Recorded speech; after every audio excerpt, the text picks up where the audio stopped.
I wanted to hear your thoughts about where you think Chelsea are at this stage in time.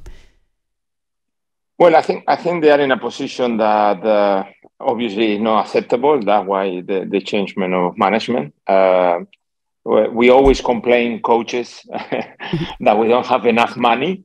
But when you spend the amount of money, you cannot be 10th, 11th on the table, unfortunately. I mean, I feel sorry for Graham Potter because I really like him as a coach. I know what he did on my ex-team Brighton and the football that he's been playing. But for some reason, it was not working. It was not working at Chelsea. And football is like this, one day you are in top of the mountain, next day you're gone completely.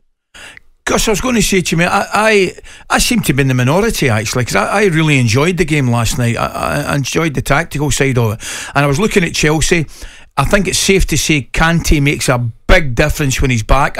I like the balance in the middle of the park with Kante, Fernandes and obviously Kovacic.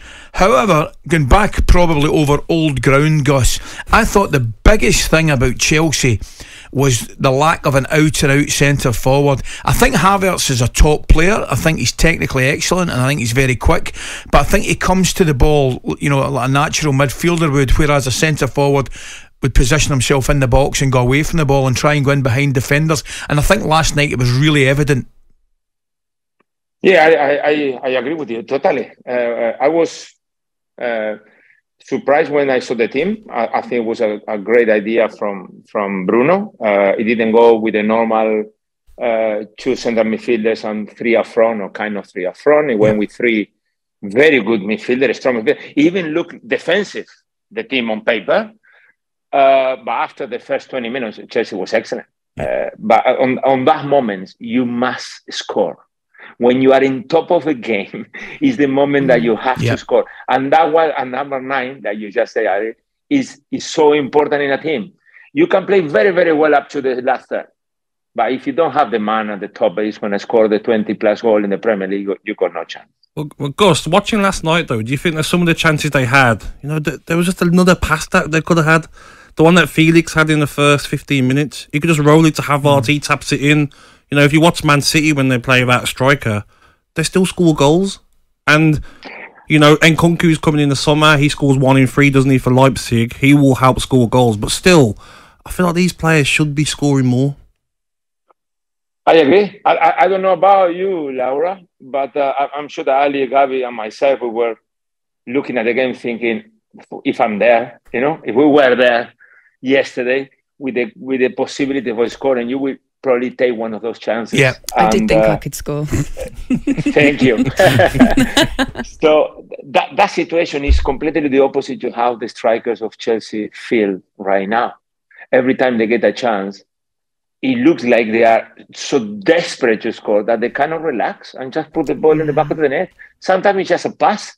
It's not a shot. You pass to the net and you will score, but they are so tense, just desperate to score that they cannot score. Was that Kovacic one, wasn't it, where he could have slid, I think it was Havertz back, and he hit it over the bar? Yeah. If he slides that on the floor, it's a goal, isn't it?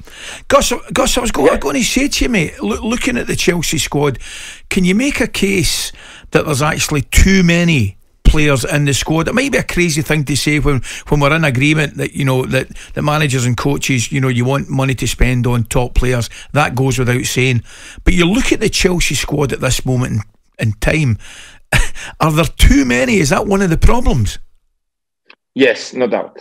When you train with so many players, you cannot really get the best standards of the training. Highest standards on training because you got too many. Yeah.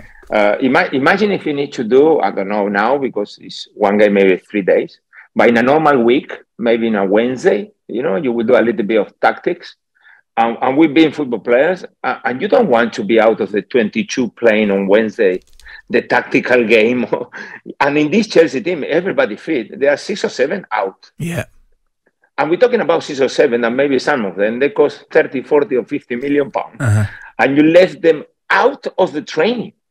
You send them with another coach, with a fitness coach, into the next pitch to bring them maybe 15 minutes later. And that's not good. I don't think it's very good for any of the players, especially when you are not in a good position. You need enough to play, train all together most of the time. I would say 99%.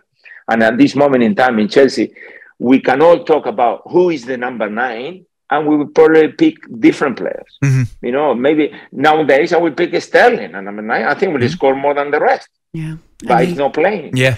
He got about 5 minutes at the Go end. on for about 10 minutes. That's not really worked out, no. Gus, I want to ask you about the next manager at Chelsea. You signed Bruno for Brighton, didn't you? Yes, I did. Yeah, yes. I wonder if you thought at the time what a legend he'd turn out to be for Brighton. But who's the next man that you think should be in line for that job? Interest in Nagelsmann, interest in Enrique, as we know. What do you think?